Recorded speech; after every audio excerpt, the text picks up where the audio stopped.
정치권에서는 이번 주 주요 쟁점 법안 처리를 앞두고 긴장감이 흐르고 있습니다. 내일부터 열리는 국회 본회의에는 여당 주도로 정보통신망법과 내란 전담 재판부법이 잇따라 오르는데 두 법안 모두 반대하는 국민의힘은 필리버스터를, 민주당은 강제 종료 뒤 예정대로 법안을 처리하겠다는 입장을 재확인했습니다. 자세한 내용 취재기자 연결해서 알아보겠습니다. 임성재 기자, 자세한 내용 전해주시죠. 내일 본회의에는 여당이 추진하는 쟁점 법안인 정보통신망법 개정안이 먼저 오를 전망입니다. 이 허위 조작 정보를 유포할 때 손해액의 최대 5배까지 손해배상을 청구하는 내용을 골자로 한 법안인데요. 이 법을 허위 조작 정보 근절법으로 규정한 민주당은 악의적인 허위 정보로 피해받은 국민을 보호해야 한다며 이번 본회의 기간 첫 순서로 처리할 거란 방침을 재확인했습니다.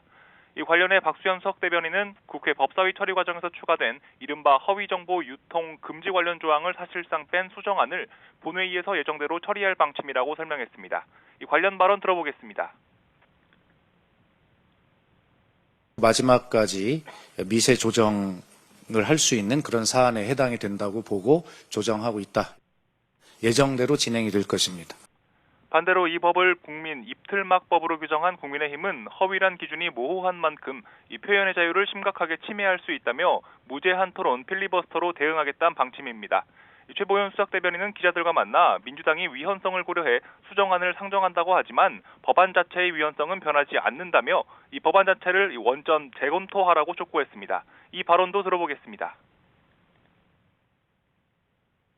문구만 손보는 것 자체가 이제 본질에 대해서는 그대로 그런 위헌 소지를 안고 가겠다는 얘기인데요. 전면 철회되는 것이 마땅하다고. 민주당은 24시간 뒤 이를 강제 종료한 이후 모레 이 법을 처리하고 뒤이어 내란 전담 재판부 설치법도 상정한다는 계획입니다. 이 또한 국민의힘은 대법원이 이른바 전담 재판부 예규를 마련한 상황에서 이 내란 재판부를 강행하는 이유를 모르겠다며 이 필리버스터로 그 속내와 진실을 밝히겠다고 반발하고 있습니다. 이에 따라 내란재판부법 처리 시점은 오는 24일이 될 것으로 예상됩니다. 특검법도 관심인데 3대 특검이 모두 연내에 종료되는 가운데 향후 특검 방식에 대해서도 여야가 전혀 다른 이야기를 하고 있죠. 네, 일단 3대 특검은 오는 28일에 김건희 특검을 마지막으로 모두 종료됩니다. 이후 여야는 모두 추가 특검을 외치고 있는데 그 방향은 완전히 다릅니다. 우선 국민의힘과 개혁신당 등 야권은 통일교 의혹을 추가로 다뤄야 한다는 입장입니다. 일부 민주당 인사들의 이 통일교 연루 가능성을 비롯해 특검 수사 과정에서 제대로 다뤄지지 않은 금품 수수 의혹을 규명해야 한다는 건데 두 야당의 원내대표가 조금 전부터 점심 식사를 하며 최종 정리 작업에 나선 상황입니다. 이 야권 관계자는 YTN과 통화에서 추천권과 수사 범위를 비롯한 양측 이견이 정리돼 이번 오찬 때 합의안이 어느 정도 나올 수 있을 것 같다고 밝혔습니다.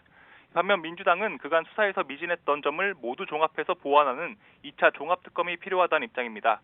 민주당 관계자는 YTN에 국민의힘에서 제기하는 통일교 특검은 물타기에 불과하고 종합특검이 필요하다는 당 입장은 변함없다고도 밝혔는데요. 특히 경찰에서 대규모 전담팀까지 꾸려 수사에 속도를 내고 있는 만큼 정치 공세는 맞지 않다는 지적입니다. 지금까지 국회에서 YTN 임성재입니다.